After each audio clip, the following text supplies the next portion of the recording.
नमस्कार दोस्तों। हिंदी सिनेमा की दुनिया में कई ऐसे महान अभिनेता हुए हैं जिन्होंने अपनी अदाकारी, व्यक्तित्व और समाज सेवा से करोड़ों दिलों में अमिट छाप छोड़ी है। इन्हीं महान हस्तियों में से एक हैं सुनील दत्त, जिनका जीवन संघर्ष, सफलता, प्रेम और समर्पण की मिसाल है। सुनील दत्त न केवल एक बेहतरीन अभिनेता थे, बल्कि वे एक सफल फिल्म निर्माता, निर्देशक, समाजसेवी और राजनीतिज्ञ भी रहे। उनकी जिंदगी किसी प्रेरणादायक फिल्म से कम नहीं है। चलिए आज हम आपको सुनील दत्त के पूरे जीवन की अनकही कहानी सुनाते हैं, जो एक साधारण इंसान के असाधारण बनने की दास्तान है। कहानी शुरू करने से पहले यदि आप अभी तक हमारे इस चैनल को लाइक और सब्सक्राइब नहीं किया है तो जरूर करें। इससे हमें बहुत ही हिम्मत मिलती है ऐसी वीडियोस बनाने के लिए। तो चलिए दोस्तों, कहानी की शुरुआत करते हैं। सुनील दत्त का असली नाम बलराज दत्त था। उनका जन्म 6 जून 1929 को पंजाब के झेलम जिले के खुर्दी गांव में हुआ था, जो अब पाकिस्तान में है। उनके पिता का नाम दीवान रमेश दत्त और माता का नाम कुलवंतु देवी था। सुनील दत्त का बचपन बेहद साधारण परिस्थितियों में बीता।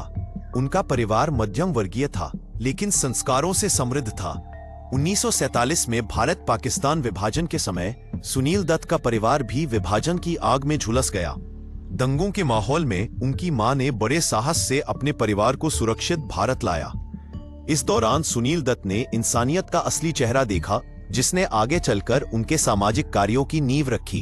उनका परिवार अंततः यमुनानगर हरियाणा में बस गया।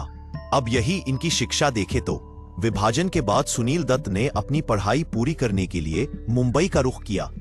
उन्होंने मुंबई के जय हिंद कॉलेज से स्नातक किया। पढ़ाई के दिनों में ही उन्हें अभिनय और रेडियो की ओर आकर्षण हुआ। उन्होंने रेडियो सिलोन में बतौर उद्घोषक काम करना शुरू किया। इसी रेडियो की वजह से उनका आवाज और व्यक्तित्व लोगों तक पहुंचा और फिल्मों की ओर उनका रास्ता खुला। अब इनकी फिल्मी करियर की शुरुआत को देखते हैं। रेडियो में काम करते हुए सुनील दत्त की मुलाकात कई फिल्मी हस्तियों से हुई। उनकी गहरी और प्रभावशाली आवाज, साथ ही दमदार व्यक्तित्व ने फिल्म निर्माताओं का ध्यान खींचा। सुनील दत्त को पहली बार 1955 में फिल्म रेलवे प्लेटफॉर्म में मौका मिला। हालांकि यह फिल्म औसत रही, लेकिन उनकी अदाकारी को नोटिस किया गया। इसके बाद उन्हें फिल्म मदर इंडिया 1957 मिली, जिसने उन्हें रातों रात स्टार बना दिया। मदर इंडिया में उन्होंने बिरजू का किरदार निभाया, जो आज भी याद किया जाता है। इस फिल्म के दौरान उनकी मुलाकात अभिनेत्री नरगिस से हुई। नरगिस उस समय इंडस्ट्री की सबसे बड़ी स्टार थीं।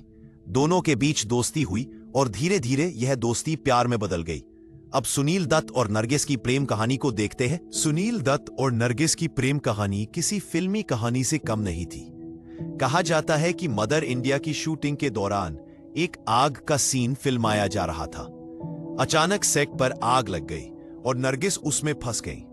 सुनील दत्त ने अपनी जान की परवाह किए बिना नरगिस को बचा लिया। इसी घटना से दोनों के बीच गहरा रिश्ता बना। सुनील दत्त और नरगिस ने 1958 में गुपचुप तरीके से शादी कर ली। उस समय यह शादी काफी चर्चा में रही, क्योंकि नरगिस अपने दौर के सबसे बड़े स्टार राज कपूर के करीब मानी जाती थी। लेकिन सुनील दत्त की ईमानदारी और सादगी ने नरगिस का दिल जीत लिया। दोनों की जोड़ी बॉलीवुड की सबसे आदर्श जोड़ियों में गिनी जाती है। सुनील दत्त और नरगिस के 3 बच्चे हुए। 1 संजय दत्त, बॉलीवुड अभिनेता। 2 प्रिया दत्त, राजनीतिज्ञ। 3 नम्रता दत्त, सामाजिक कार्यकर्ता। अब इनकी करियर की ऊंचाइयां को देखते हैं। सुनील दत्त ने अपने फिल्मी करियर में 100 से ज्यादा फिल्मों में काम किया। वे हर तरह के किरदारों में जान डाल देते थे। उनकी प्रमुख फिल्में मदर इंडिया 1957, साधना 1963, गुमनाम 1965, पड़ोसन 1968, जिसमें उनका कॉमिक रोल आज भी याद किया जाता है, रेशमा और शेरा 1971। ये फिल्म उन्होंने खुद प्रोड्यूस और डायरेक्ट की। सुनील दत्त को उनके शानदार अभिनय के लिए कई अवार्ड्स मिले, जिनमें Filmfare best actor award, Padma Bhushan और कई राष्ट्रीय सम्मान शामिल हैं। अब इनकी सामाजिक सेवा और राजनीति को देखते हैं। फिल्मी करियर के साथ साथ सुनील दत्त ने समाज सेवा में भी अपना योगदान दिया। वे हमेशा जरूरतमंदों की मदद के लिए आगे रहते थे। नरगिस को 1981 में कैंसर हो गया था। उनका इलाज अमेरिका में हुआ, लेकिन वे बच नहीं पाई। उनकी मौत ने सुनील दत्त को झकझोर दिया। इसके बाद उन्होंने Nargis Dutt memorial cancer foundation की स्थापना की, जो कैंसर पीड़ितों की मदद करता है। अब इनकी राजनीति में कदम को देखते हैं। सुनील दत्त ने 1984 में कांग्रेस पार्टी के टिकट पर राजनीति में कदम रखा। वे मुंबई नॉर्थ वेस्ट से सांसद बने। उन्हें कई बार लोकसभा के लिए चुना गया। 2004 में वे केंद्रीय युवा और खेल मंत्री भी बने। वहीं अब पिता का संघर्ष देखते हैं। संजय दत्त के लिए सुनील दत्त का जीवन आसान नहीं था। उनकी पत्नी नरगिस की मौत के बाद उन्हें अपने बच्चों को अकेले पालना पड़ा। खासकर बेटे संजय दत्त के नशे और कानूनी मामलों ने उन्हें काफी परेशान किया। सुनील दत्त ने हमेशा बेटे का साथ दिया और उसे सही रास्ते पर लाने की हर कोशिश की। अब इनके पुरस्कार और सम्मान को देखते हैं सुनील दत्त को उनके काम के लिए कई बड़े सम्मान मिले। Film fair best actor award, मुझे जीने दो, खतरा और पड़ोसन जैसी फिल्मों के लिए, पद्म भूषण भारत सरकार द्वारा, Dada Saheb Phalke award film industry में योगदान के लिए। अब सुनील दत्त सर के अंतिम दिन को देखते हैं।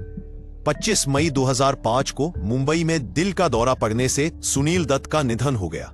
उनकी मौत से पूरे देश में शोक की लहर दौड़ गई। वे अपने पीछे समाज सेवा, शानदार फिल्मों और एक आदर्श पिता की अमर यादें छोड़ गए।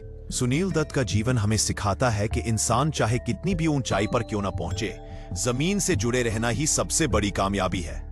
वे एक आदर्श पति, समर्पित पिता, सफल अभिनेता, सच्चे समाजसेवी और ईमानदार नेता थे। उनकी कहानी आने वाली पीढ़ियों को प्रेरित करती रहेगी। इन्हीं शब्दों के साथ अब हम इस कहानी को विराम देते हैं। अब आपसे अलविदा लेने का समय आ गया है। ऐसे ही स्टोरीज के लिए हमारे साथ बने रहे। धन्यवाद।